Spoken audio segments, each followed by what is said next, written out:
be careful, because I won't stay silent." With those words spoken, both turned coldly and walked away, leaving the uncle still stunned. Yin chuckled. "How did I do, uncle? Was my performance impressive?" Yujin was speechless. "I guess I really need to become a shining example in front of these kids," he muttered to himself. Finally, Yin's situation was resolved smoothly. Each went their own way, and everyone returned home. The next morning, as everyone was peacefully sleeping, Mr. M barged into the Thon household, his face grave with seriousness. His aggressive approach startled Yujin, who wondered what was going on. "Give me what you bought yesterday," Mr. M demanded, his tone stern. Thinking he had overspent, Yujin reluctantly handed over the items. Mr. M hastily snatched them back. In reality, Hun only wanted to retrieve the vials of poison he had quickly taken from Yujin's possession. Mr. M seemed on the verge of tears. "You really can't be trusted," he muttered. Then he hurriedly hugged his younger brother. It turned out that Mr. M had thought his older brother had bought the poison as a means of suicide if captured by enemies, to avoid becoming a burden. These two brothers were so delusional. One dreamed of being a leader while the other fretted over his older brother's foolish actions. The truth was, Yujin had purchased the poison with a plan in mind. Planning to take a solo stroll through the dungeon tunnel, Yin watched his beloved younger brother affectionately, reminding him not to worry too much about her and never to use these things again. Whatever happens, she will come to his rescue in the elevator. Yujin inquired about Yin's affairs, asking if everything had been arranged satisfactorily. Yin informed him that she had arranged for someone to work with him and requested him to sign the contract, ensuring he wouldn't bother her anymore. Yin didn't want to sue him for appropriating the girl's property since she no longer wanted any association with him. Yin then took Yujin to the special training room of the guild where she was practicing to familiarize herself with her abilities. Upon entering, they discovered a desolate mess, which surprised Yin. She mentioned that the room was designed to accommodate the power of an S rank but seemed inadequate. Yin's inherent S rank power was terrifyingly immense, and her training resembled wreaking havoc. Each of her strikes carried the power of ice, freezing everything she touched, easily shattering them. She stumped her foot, creating spreading shadows around, alarming two youths entering the training area, worrying as they couldn't find Yin. Yujin suddenly found himself unable to move, realizing it was due to the shadows Yin had created. After Yin commanded, those shadows wrapped around objects within its range. Absorbed in her training, Yin didn't notice the youths were petrified due to her carelessness. She continued relentlessly, each step carrying a terrifying force, even causing the floor to crack. Yin leaped and punched downward, shattering the floor into pieces. The force continued spreading, causing even the sturdy walls to crack. It was only then Yin realized Yujin was present. However, by that time, her elder brother was already trembling in fear, leaving his body and wandering the world. Yin worried she had been too rough and hurriedly ran to check on him. After receiving care and undergoing a change from her appearance to a more youthful and dynamic one, Yin looked significantly more beautiful and vibrant than before, to the extent that even Yujin initially didn't recognize her. He had exclaimed how stunning her new style was, resembling a commercial model. Yin informed Yujin that she had just tested her skills to fill out the hunter registration form. She listed her skills: Frost Breath, previously used to defeat a monster in the neighborhood; Glide and short-range teleportation called These Thick Souls; Phantom Veil, a skill with a wide influence area and special effects; and an ultimate skill named White Emperor, capable of extracting information from corpses. Yin concealed her final skill as a secret weapon. She briefly described the other skills to prevent revealing their full power and avoid exploitation by enemies. Yujin then hugged Yin, praising her for her accomplishments, while Yin reminded him to keep his distance, leading to a playful scuffle. Observing the interaction, Han commented on their sibling rivalry, which amused Yujin. The next day at the Hunters Association, the appearance of a new S-rank hunter attracted many journalists. As Yin stepped out of the AB Guild's car, she exuded an air of confidence, resembling a tiny goddess. She was now the 8th-ranked S-rank combat hunter in South Korea. Her cool demeanor even left Yujin, who watched from a distance, fascinated. Han suggested why he didn't go with her. The girl was sad because he didn't accompany her. Yujin laughed it off, saying he had some unpleasant memories with crowds, especially with those fake reporters, but Yin wouldn't be sad for long. Once she became famous and started a glamorous new life, she wouldn't even spare him a glance. However, that was just Yim's life before Yujin reversed the past. The cold and arrogant Yim that he knew from the future was no more. Instead, there was a confident high school hunter, North Yim, always with a radiant smile on her lips. Yim's task seemed to be done, so Yujin took advantage of the crowd in front of him, using his observation skills to see if he could spot any hidden talents around.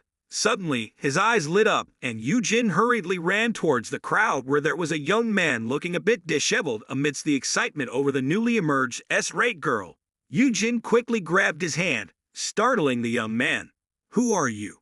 he asked.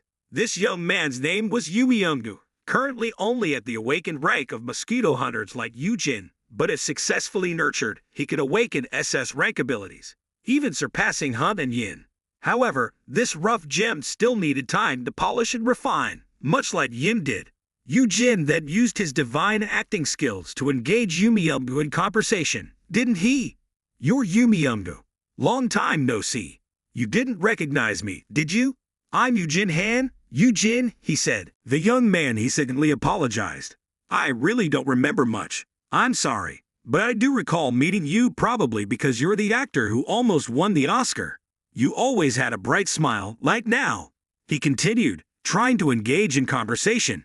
"It's been a while since we last met, so it's understandable if you don't remember." Yujin continued to use his observation skills, masterfully assessing Ming-Yu's abilities. With a name like Yujin, it was evident he possessed the skill of crafting equipment of S grade, capable of producing top-tier gear worth millions that were hard to come by. However, despite his skills, he seemed to be leading a difficult life at the moment. Yujin expressed concern. "Are you doing okay? You seem to be in a tough spot." Ming-Yu replied despondently. "I'm just pressured. They say if I register as a hunter, I'll get paid 1 million world, so I came to register for the subsidized supplies. But now, here I am." Yujin, with genuine sincerity in his eyes, offered, "Why don't you come with me to my guild? I assure you it's free, and if you want to learn some basic skills, I can teach you." Ming-Yu laughed bitterly. "Education comes at a cost. Even basic knowledge costs money, but with someone like me, it's useless. Besides, I'm really short on cash right now."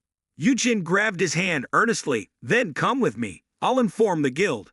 Don't worry, I'll lend you the equipment. You deserve to be treated kindly." Moved by Yujin's words and genuine concern, Ming-Yu couldn't help but cry.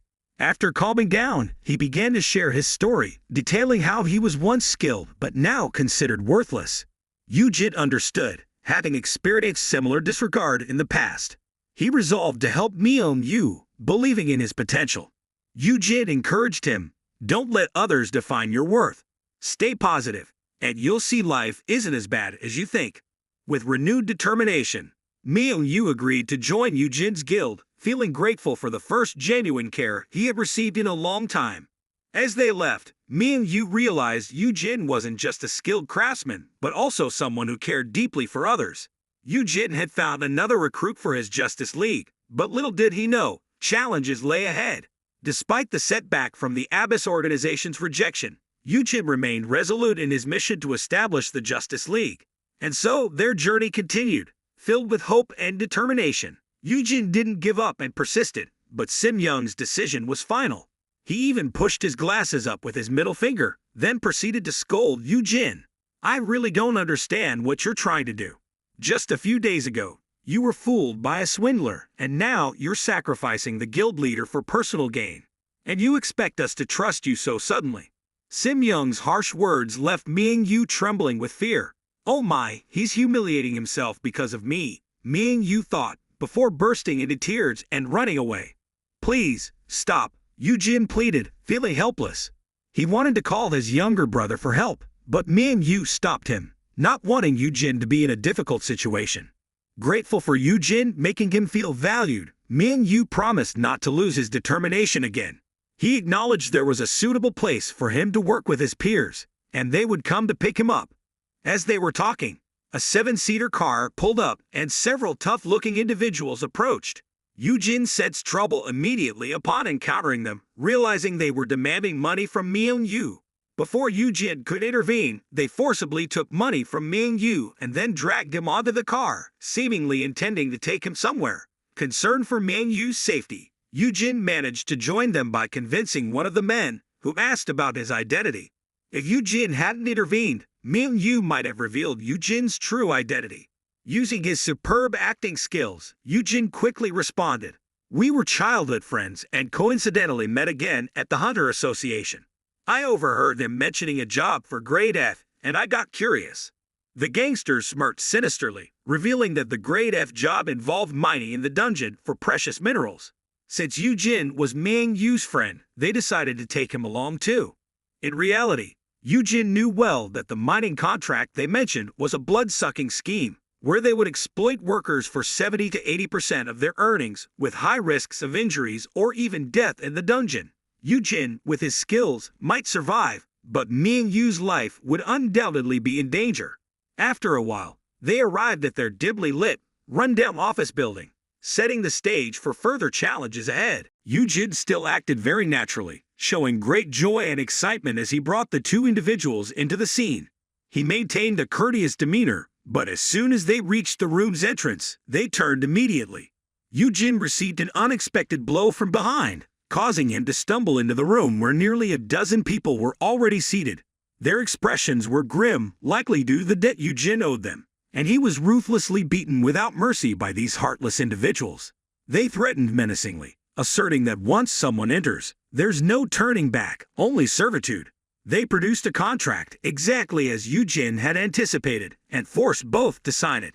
This contract was no ordinary one. It was for awakened beings, and violation would incur a curse of level D. Yujin opposed, believing it to be unjust as he owed nothing, thus shouldn't be bound by such a contract. Yujin tore up their contract using his anti-curse level 1 skills, nullifying the cheap level D curse. He then swiftly delivered a kick to the leader's mouth, not giving him a chance to comprehend the situation. Yujin continued, seizing and slamming the leader to the ground, rendering him unconscious. Standing there confidently, he asserted his dominance, demanding the rest to step forward. Provoked, the Underworld thugs drew their weapons and charged, but Yujin remained calm, pulling out his phone to summon Song Han, a skilled hunter. As Song Han appeared, the iron door bent from his formidable presence, terrifying the thugs. This swift plan had been set in motion by Yujin earlier. He had discreetly made the call while in the car. Yujin let these Underworld thugs reveal their positions unwittingly, allowing Song Han to anticipate and wait outside. The thugs, still oblivious, attacked Song Han, who effortlessly subdued them. Among them, Yujin recognized some faces as Class A hunter targets from Abyss. With a mere glance, Song Han instilled fear, forcing the thugs to kneel before his overwhelming power. He delegated the task of dealing with them to Yujin, who proceeded to beat and draft a contract. This time, a level S contract. Regardless of their desires, they couldn't handle it. This contract demanded that they surrender 90% of their profits for 50 years. Knowing the absurdity of the contract, they hesitated to sign, so Yujin threw a stack of contracts in the leader's face. Contracts that had exploited around 30 individuals.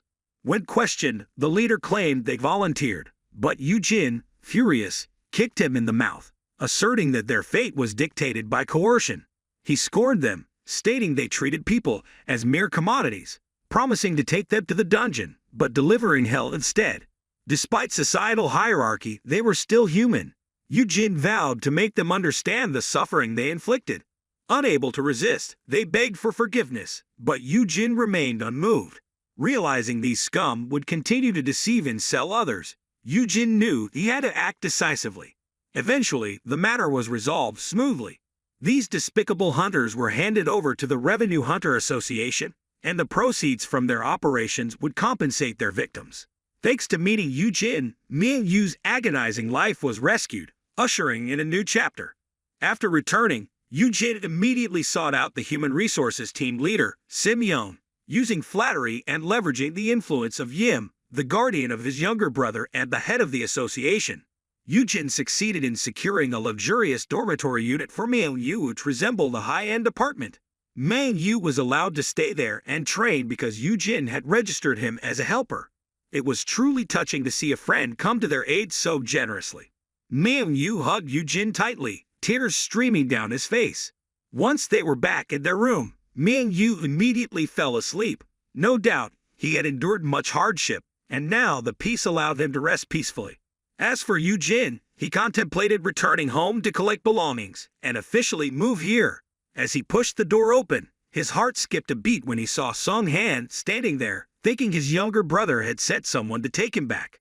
Fortunately, it was Han who simply wanted Jin to accompany him somewhere. Initially, Jin thought he was being invited somewhere, but it turned out Han was taking him to a tavern.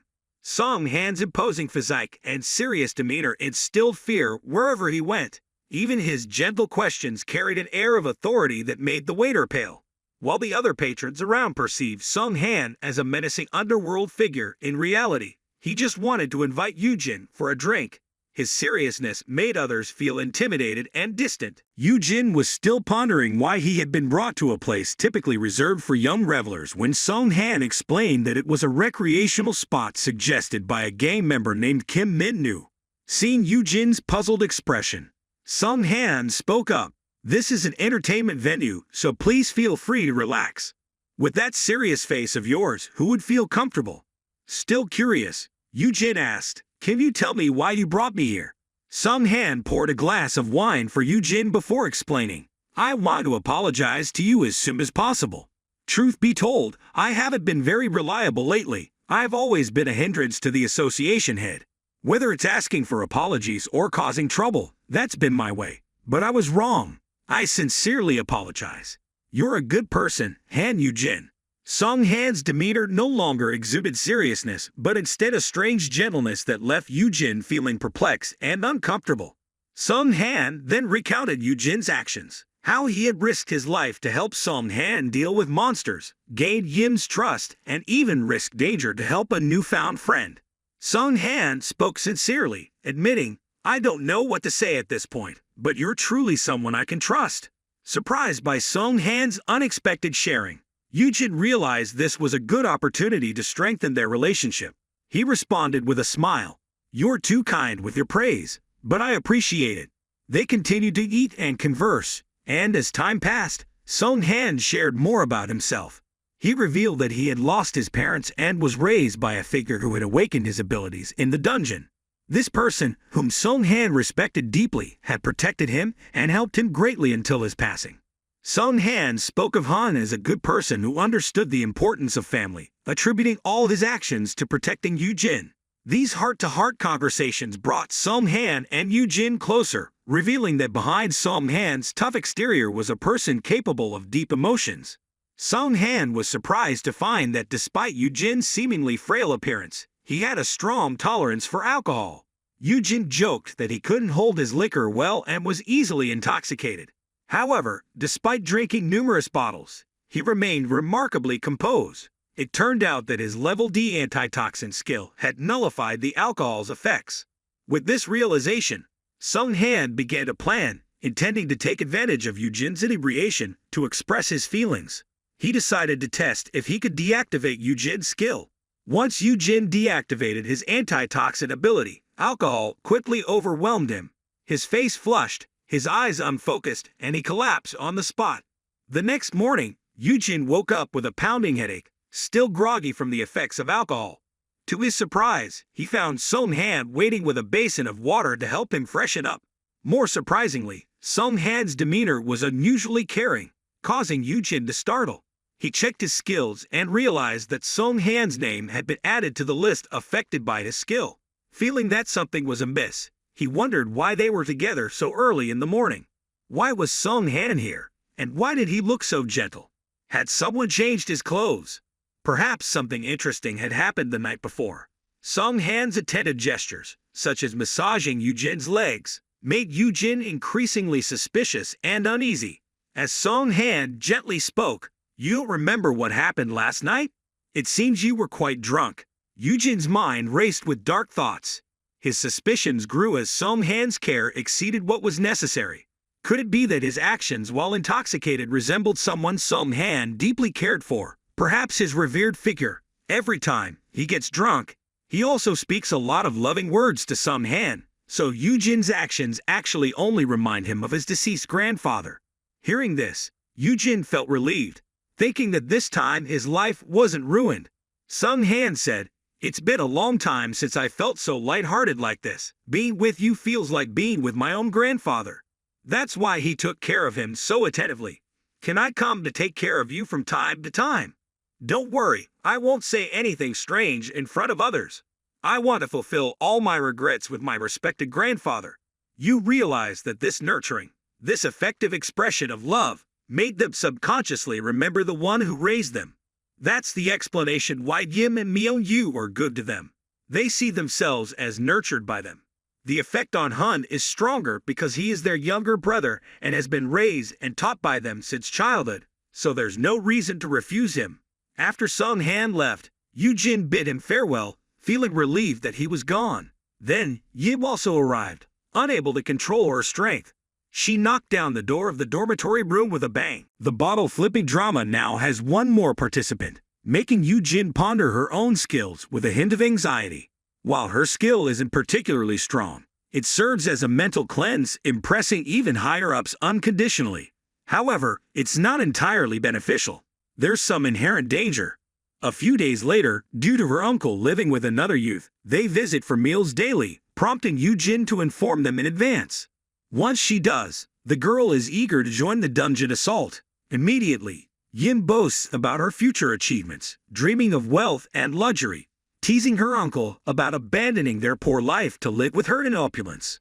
It seems those influenced by drama always vie for Yoo-jin's attention. She's unsure how to make them reconcile. Yoo-jin reveals that they'll soon undergo hunter training together. Yim is displeased. She only wants Yoo-jin and herself to practice together. Drama erupts again as Yoo-jin hastily dodges an imminent danger but is intercepted by Supervisor Sin-young, who hands her a decision notice along with the training plan. There's a slight change. Due to a late arrival, they'll have practical training first, equipped with weapons and environmental sanitation worker uniforms. The exercises are said to be easy, yet they find themselves facing a horde of mutated rat-like monsters. Though small, they're numerous and aggressive. Yim, being of S rank, remains calm, while the others are petrified. Young is satisfied seeing their pale faces, sarcastically remarking on it being a practical lesson to familiarize them with monsters. While the others cower, Yim enthusiastically rushes in, effortlessly dispatching the creatures. Yim's casual demeanor earns praise from Young, who sees her as an experienced hunter. Though worried, Yoo-jin's confidence reassures Yim, who acts like a seasoned hunter. This act bewilders Yoo-jin. Yim casually tosses away her weapon and runs off, successfully fooling Young, concluding the training session. Despite Yim's vitality, the others are exhausted, earning a mocking comment from Young. As for Yim, she's speechless, while Yoo-jin and the others seem hopeless. Young introduces the theoretical instructor, the responsible person for teaching them. She's called XA-Se-Ha-Yan-Yu, renowned for her expertise in dungeon exploration since childhood, earning her the nickname Professor Gay. Yoo-jin is surprised Yim knows her as her fame has dwindled. Yoo-jin tries to cover, claiming her interest in the field prompted her knowledge. Yoo notices the connection between her and the annoying team leader, suggesting a familial bond, and seems cheerful, introducing herself to Yoo-jin, promising frequent encounters. Her handshake leaves Yoo-jin impressed, feeling her power overshadowed. The scene shifts to the dungeon, where Hun and Sung-han's team has just defeated a formidable monster resembling a lion, protecting something. They discover it's guarding its offspring. It seems AB will gain a new member. The dungeon's emergence parallels the discovery of fire, both evoking fear and curiosity, eventually fading into obscurity until sudden resurgences, bringing forth monsters and awakening fake humans. The ensuing battles, fraught with danger, have seen many innovations and techniques, incorporating magic stones gathered from the dungeon as a new energy source. Humanity quickly adapted to the changing world. Hunter organizations emerged as the controlling forces over the awakened fakes. Most hunters work in association with these organizations or other factions. S-rank hunters are linked with national corporations to form major factions, and continues her studies on the awakened fakes, explaining the levels of awakenance. These levels are determined by considering the individual's overall stats and skills. Skills are the unique abilities of an awakened, manifested through various states to protect others from danger. Skills can evolve based on aptitude and environmental factors. However, Yujin knows this is no longer accurate for someone from the future, as she is aware. Lost in thought, Yujin's divine gaze caught Ha's attention, prompting her to approach and ask, "What's wrong? Is there something on your mind?" Startled, Yujin realized that the professor had been standing beside her for who knows how long.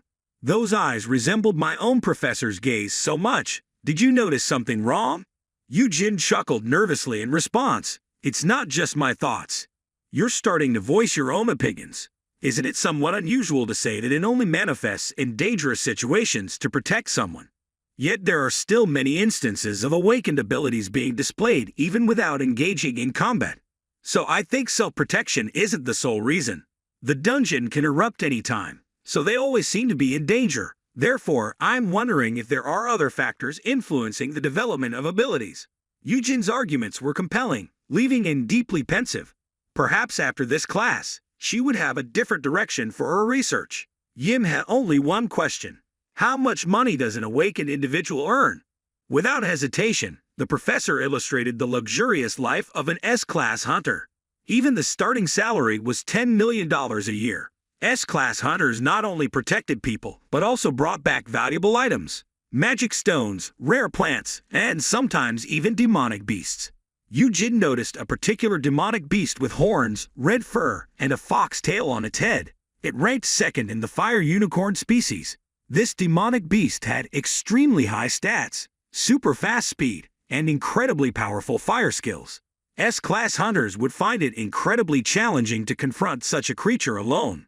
Even if they managed to defeat it, it would require a considerable amount of time and effort. And now, there was a young one inside Hun's house. Despite various attempts, including using its master's stone and other methods, they couldn't tame it. Hun had to confine it to the garden to avoid havoc. It was indeed not easy to tame such a high-level demonic beast. Although small, it possessed considerable power. If they couldn't tame it, they might have to kill it to prevent any disasters. Using his observational skills, Yujin recognized its enormous potential. If tamed, it would be a powerful ally. Seeing his brother dream of the enormous benefits of taming the demonic beast, Yujin knew it wouldn't be easy. Taming such a creature wasn't a simple task. Yujin began the taming process by feeding it, but the creature only ate meat. Unfortunately, the magical stones required for its diet were extremely expensive, causing Yujin to regret it. Even feeding it once a day would cost $300 a month, totaling $3.6 million a year. If it ate 3 times a day, it would cost $10 million a year. Luckily, his brother, the guild master, would cover the expenses. Watching the pet enjoy its meal, Yujin wondered if using keywords would help communicate with it. Maybe it would understand. Nevertheless, he decided to keep saying, "I love you," every time he fed it until it stuck. The next step was to make it like him. Treating it like a dog, Yujin attempted to play tug-of-war with it. Unfortunately, despite its size, it was incredibly strong. It grabbed the rope and wrestled Yujin to the ground. Seeing his brother's struggle, Hun worriedly asked if everything was okay, while Yujin tried to maintain his composure, saying he was fine. Yujin then took out the pet's collar from his pocket and put it around its neck, gradually making it accustomed to him.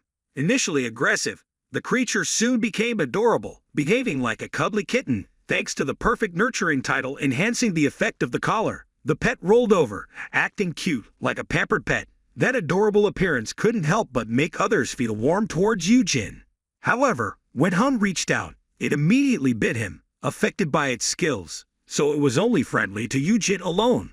Lost in fantasies once again, Yujin dreamed of owning a collection of creatures, envisioning a scenario where he would earn a fortune from them. Yuduan assured him that she would come to pick him up as soon as possible. Hun, slightly startled, asked if Yujin planned to live with them for real, though he smiled on the surface, saying that he needed to look after Myung-yu and Yim. Deep down, he thought that if Yujin stayed, his brother would be attached to him again. Seeing Hun's melancholy, Yujin approached, patting his head to comfort him, saying he never said he would stay outside. He meant he would be in both places. He would visit here often, After completing his training at the Hunter Guild, he would come to spend time with Yujin more frequently. How about tomorrow night? Are you free? Do you want to go for a drink after your internship at the dungeon? It's been a while since we had a drink together, he asked. Exactly. If it were in peaceful times, we would have already split a beer between us when living together. Han immediately agreed. Suddenly, Yujin remembered that they needed to give their pet a name, and the name you chose for it reflects your wish for a peaceful life from now on. This little fire spirit is named Peace, as you wish for this world to be filled with love and tranquility. The next day, in front of the portal of a dungeon, people were crowded with guns. The red guns seemed to indicate that something eventful was about to happen, as the battalion was preparing to attack the dungeon. What they didn't expect was that Han was also joining them in this attack. It was unclear why he wanted to participate, but his presence made others feel uneasy, especially his older brother. The reason why so many people gathered here was because there was a famous hero appearing.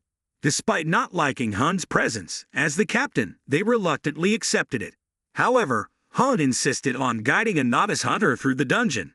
Yujin realized this was just one of the ways Han advertised himself. Yujin dreamed of a perfect lineup for Han and themselves. Though they had opposing attributes, if combined, it would be perfect. If awakened skills were properly trained, perfect equipment could be crafted. Meanwhile, Kim Song-han's defensive skills could serve as a perfect shield. Perfect Union was a large corporation, so before entering the dungeon, there were many sponsors providing everything for free. Weapons of all kinds and various restorative drugs. Yujin chose a rather gruesome-looking knife. Yin began analyzing for Yujin which weapon would be suitable. Han observed his older brother carefully. He also felt that Captain Seook's words were right. Yujin had knowledge and skills far beyond a new hunter. However, Han believed it was just care for his brother. Yujin was diligently searching for information related to hunters for them. It was Yujin's first encounter with the dungeon, so the guild only chose a grade D dungeon, which was relatively safe. However, Han still worried about his brother and intended to give him a gem for emergency escape. But at this moment, Yujin was lost in thought, remembering the times when they were looked down upon, feeling like rubbish. Now, here they were, entering the dungeon with their younger brother and those who cared for them. Hearing the team leader's call, Yujin smiled brightly. Things would change from now on. The future wouldn't be dark anymore. Those days were over. This was their first time inside a dungeon, and it excited Miang Yu and Yim greatly. The dungeon had a beautiful scenery, with a clear sky and gentle sunlight above a lush green meadow, stirred by the breeze, surrounded by towering mountains, appearing majestic. Contrary to Yim and Miang Yu's excitement, Han was serious. He drew his sword and activated his dark fire skill without hesitation. He sent a stream of black-purple flames down onto the meadow below. In an instant, the lush green meadow turned into smoke and flames. Yim didn't like this action and rebuked him. Why do you have to burn everything like this? But the truth was not as Yim thought.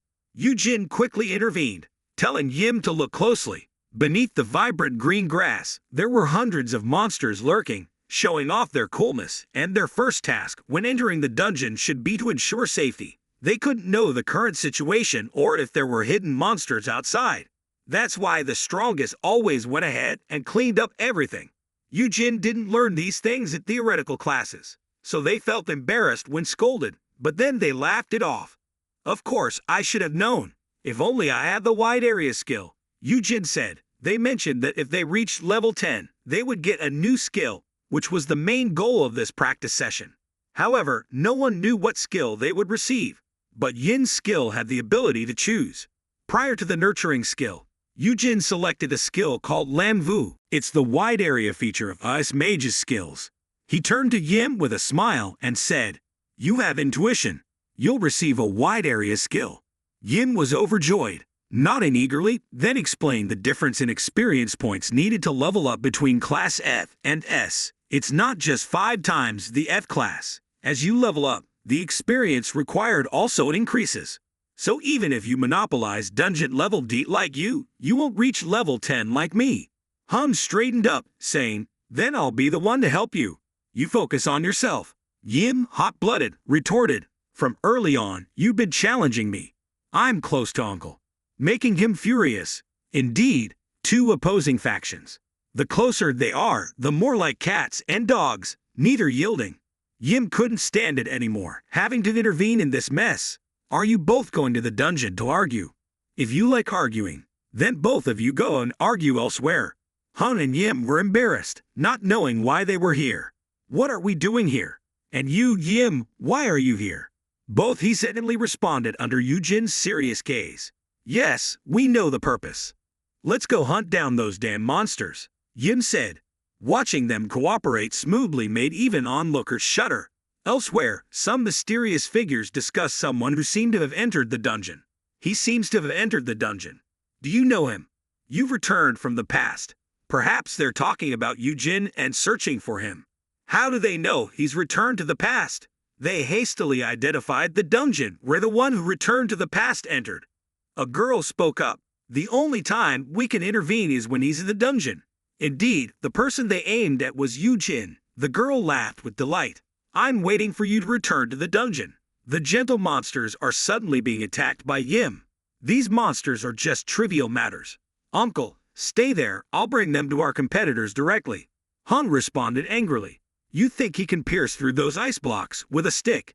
You have to lure them out first, then he can use the spear to kill them.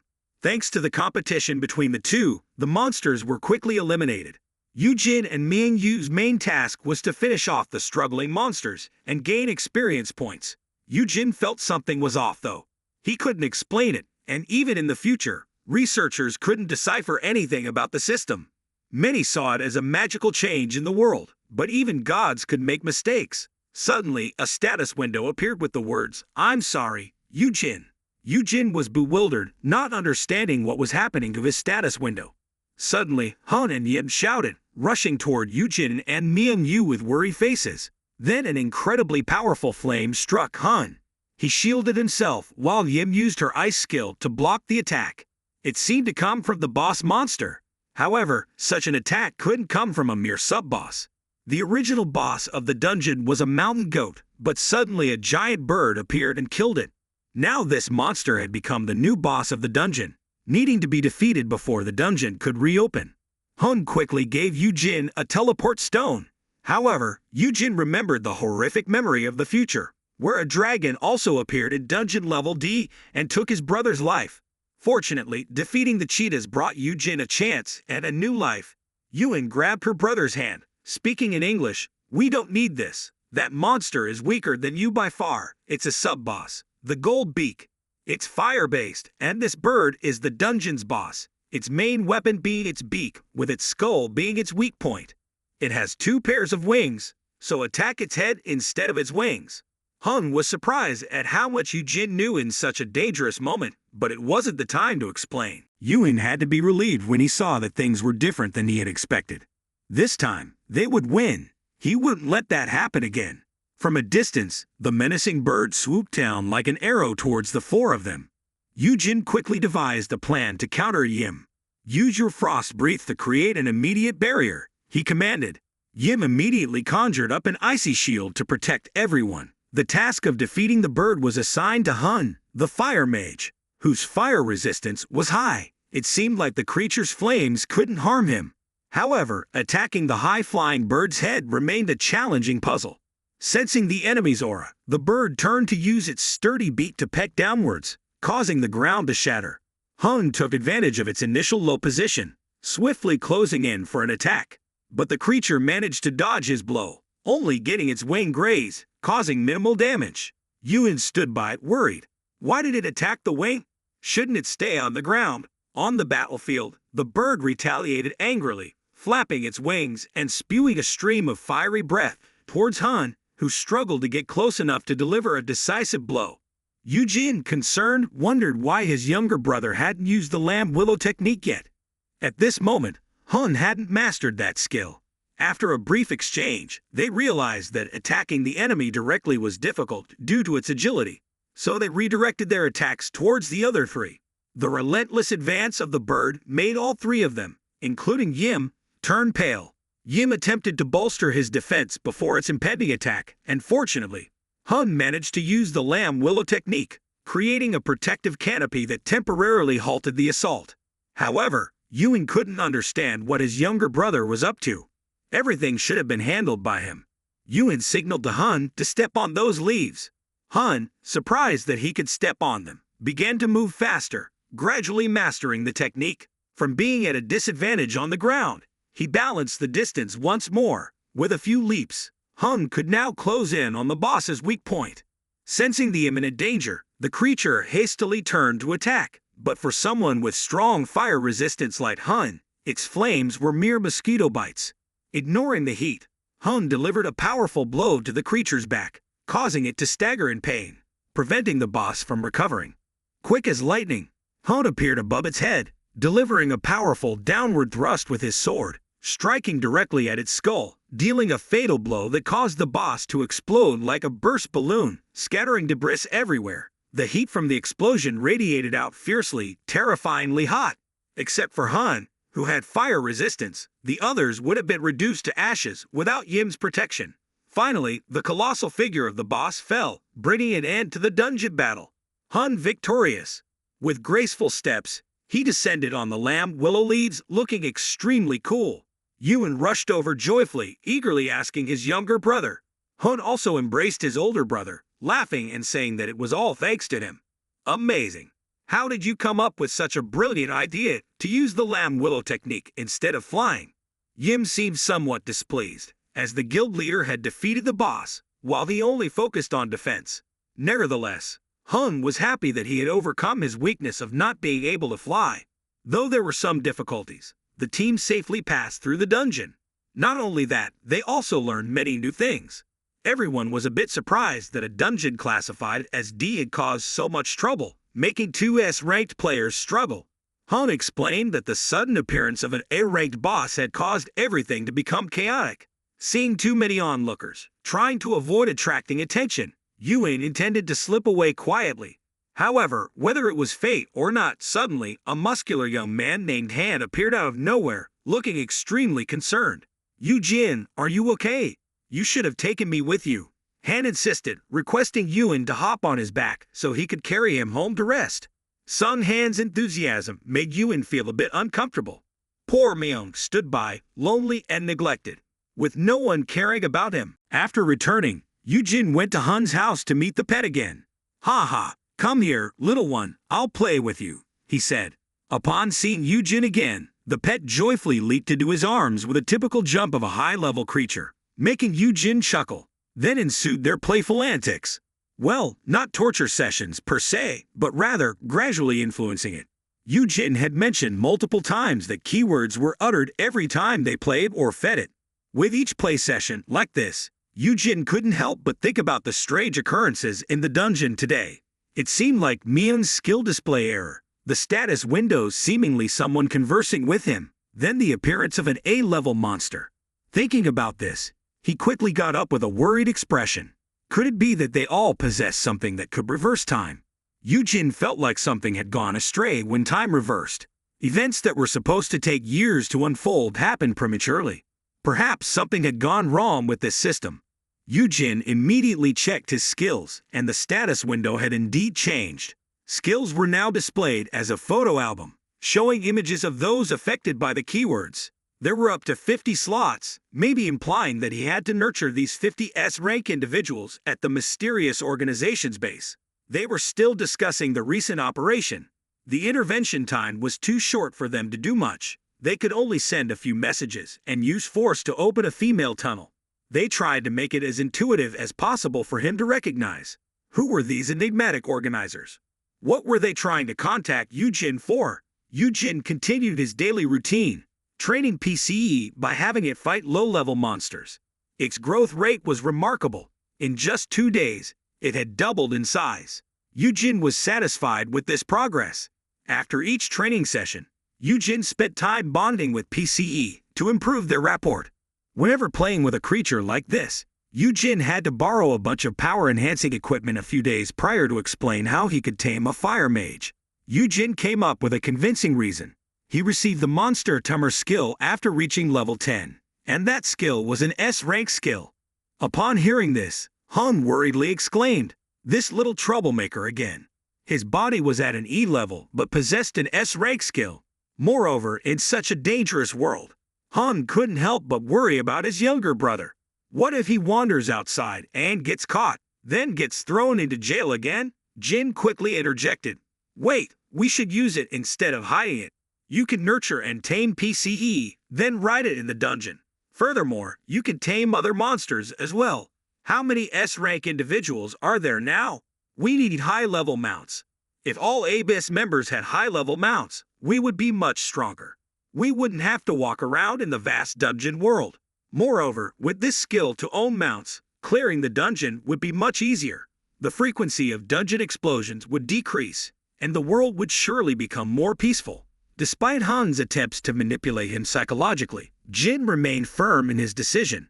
He didn't want to be involved with the guild partly due to his extreme dislike for the arrogant one, who constantly flaunted his superiority. Nonetheless, Han persisted, presenting benefits to Yujin. He promised to take care of everything for Yujin, from transporting newly hatched creatures to providing food and taming. Overall, everything Yujin needed seemed to be at his disposal. Yujin seemed convinced by the benefits, but he knew he had the upper hand. He flatly responded, no. However, Han had mentioned reimbursing all expenses. Yujin only wanted to sign a contract as a permanent employee of the guild, not as a hunter. He wanted to be a freelance hunter so that he could nurture mounts for other guilds to earn money.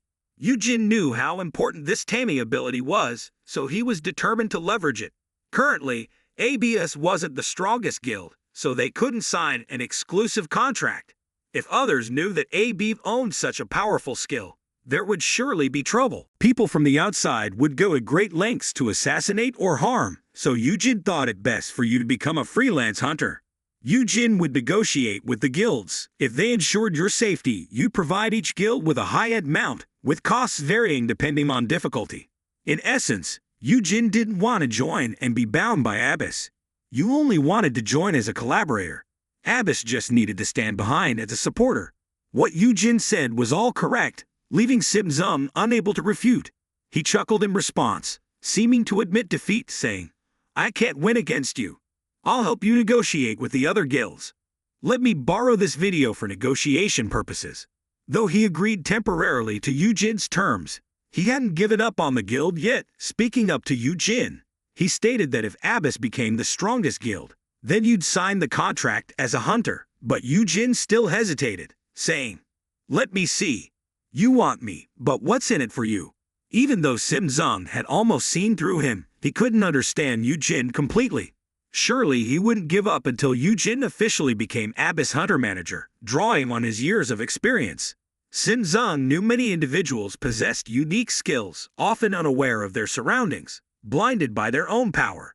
However, Han noticed differently.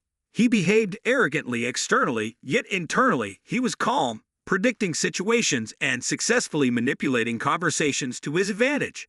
He hid his talents too well, perhaps due to his nonchalant demeanor, making Sibling overlook him. If he became our exclusive hunter, other guilds would surely intervene. Inevitable conflict. Yet Abyss was ready to face that threat. However, if Hanjin remained a freelance hunter, everything would be different. All eyes would focus on him rather than Abyss. Both had their benefits and drawbacks. Yujin hadn't fully grasped the weight of the situation, unaware of the high-level hunter world. Maybe he was trying to protect his younger brother, but regardless, all three major guilds and the world would pay attention to him. His skill was desirable, offering immense benefits. Possessing more high-level monsters meant more power for the guild. Han Yujin, you'll soon realize the value of the cards you hold. The next day, Yujin didn't stay at Piss House anymore but moved to his dormitory. Now, he would live there, greeted by three others. Meanwhile, Han received a notification. After watching the training video sent by Sibling, the heads of the guilds organized a meeting with Yujin. However, Han was quite worried.